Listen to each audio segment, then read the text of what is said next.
Assalamualaikum warahmatullahi wabarakatuh. Yang terhormat, Bapak Ibu dosen mata kuliah Botani Farmasi, perkenalkan kami dari kelompok 4A akan mempresentasikan hasil diskusi kami terkait tumbuhan monokotil, yaitu Phoenix dactylifera. Berikut anggota kelompok kami. Latar belakang dari makalah ini yaitu banyak orang telah sadar akan pemanfaatan tumbuhan sebagai pengobatan. Taksonomi menjadi alat yang penting untuk validasi dan keamanan pengobatan herbal dari tumbuhan. Kemudian dalam Islam, Nabi Muhammad SAW telah menggunakan dan merekomendasikan berbagai tanaman obat untuk menyembuhkan berbagai macam penyakit. Buah kurma dan produk sampingnya memiliki nilai gizi dan efek kesehatan yang mana kandungan di dalamnya menunjukkan peran dalam pencegahan penyakit. Rumusan masalah dan tujuan dari makalah ini yaitu: yang pertama, mengetahui klasifikasi taksonomi dari Phoenix dactylifera. 2. Mengetahui struktur morfologi dari Phoenix dactylifera. 3. Mengetahui struktur anatomi dari Phoenix dactylifera. 4. Mengetahui khasiat dari Phoenix dactylifera secara tradisional maupun ilmiah. Klasifikasi taksonomi tumbuhan. Klasifikasi ialah satu cara pengelompokan berdasarkan ciri-ciri yang dimilikinya. Supaya menjelaskan mengenai dasar-dasar klasifikasi berdasarkan persamaannya, berdasarkan perbedaannya, berdasarkan ciri morfologi dan anatominya, berdasarkan ciri biokimianya, dan berdasarkan manfaatnya. Tingkatan takson.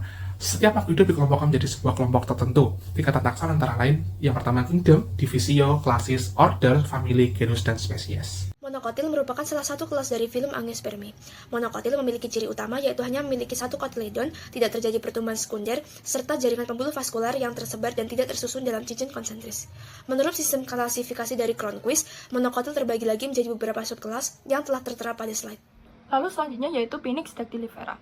Buah kurma adalah salah satu komoditas terpenting di daerah kering seperti Timur Tengah karena perannya sebagai sumber pendapatan utama dan makanan pokok bagi penduduk lokal dari zaman dahulu hingga kini. Kemudian sejarahnya, telah dibudidayakan selama lebih dari 5.000 tahun, kemungkinan besar berasal dari Mesopotamia kuno atau India Barat, menyebar ke Mesir, Spanyol Selatan, dan Pakistan, lalu diperkenalkan ke Amerika oleh bangsa Spanyol. Untuk budidayanya, meskipun tumbuh di daerah kering, kebutuhan airnya sangat tinggi. Untuk pupuknya utamanya nitrogen, tapi penggunaan pupuk kandang secara tradisional dianggap lebih unggul. Buah kurma matang melalui 4 tahap, yaitu kimri, kalal, rutab, dan tamar. Klasifikasi taksonomi kurma. Kurma berasal dari kingdom Plantae, subkingdom Tracheobionta, divisi Magnoliophyta, subdivisi Spermatophyta, kelas Liliopsida, ordo Arecales, famili Arecaceae, genus Phoenix, dengan nama spesies Phoenix dactylifera. Selanjutnya, struktur morfologi Phoenix dactylifera. Ciri umumnya yaitu merupakan tumbuhan palem soliter berbatang kasar dan memiliki percabulan monopodial. Lebarnya 6-12 meter dan tinggi mencapai 21 meter. Kemudian morfologi daunnya, jenis daunnya majemuk penyirip dengan filotaksis daunnya berhadapan atau opposite, daunnya berbentuk seri tegak atau liniens, dan daun melengkungnya berukuran 5-6 meter, sedangkan daun tunggalnya 20-30 cm. Margofolnya rata atau integer, basis folinya rata atau trukantus, dan apex folinya beruncing atau acuminatus.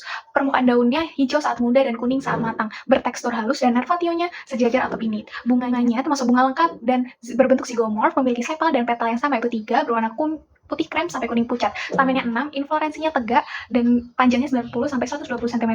Kemudian tipe buahnya berdaging, kemudian berbentuk lonjong dan panjangnya 4-7 meter dan lebarnya 2-3 cm.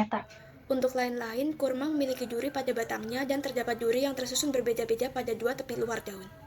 Berikutnya kita masuk pada bagian struktur anatomi, dan pertama kita mulai dari anatomi akar. Berikut adalah gambar mikroskopis dari akar kurma. Dapat kita lihat bahwa berkas pengangkut berada dalam posisi berselang-seling atau radial dalam jumlah yang banyak atau poliak. Dilanjutkan anatomi batang, dapat kita lihat di layar bahwa berkas pengangkut tersusun secara acak atau kita sebut dengan atectostele. Kemudian ada gambar mikroskopis dari daun kurma, dan selanjutnya adalah gambar mikroskopis dari buah kurma. Manfaat kurma.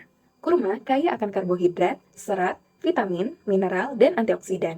Kurma digunakan untuk pengobatan tradisional di negara-negara seperti Aljazair, Mesir, India, Maroko, Iran, dan Irak untuk hipertensi, diabetes, gangguan perut, dan dapat meningkatkan kesuburan. Kurma dapat digunakan sebagai antimikroba, memiliki efek kardiovaskular, antidiabetik dan hipoglikemik, memiliki efek antioksidan, anti kanker, antiinflamasi, dan proteksi. Kesimpulannya ialah buah kurma mengandung berbagai senyawa yang sangat bermanfaat bagi tubuh kita dan bila dikonsumsi dapat membantu meningkatkan kesehatan tubuh dan mencegah berbagai penyakit. Lalu sarannya, walaupun terdapat berbagai banyak manfaat dalam buah kurma, tetapi pemanfaatannya dalam bidang kesehatan sendiri masih cukup rendah.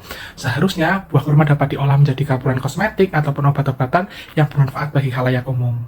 Berikut adalah daftar pustaka yang kami gunakan. Sekian presentasi makalah dari kelompok kami. Wassalamualaikum warahmatullahi wabarakatuh.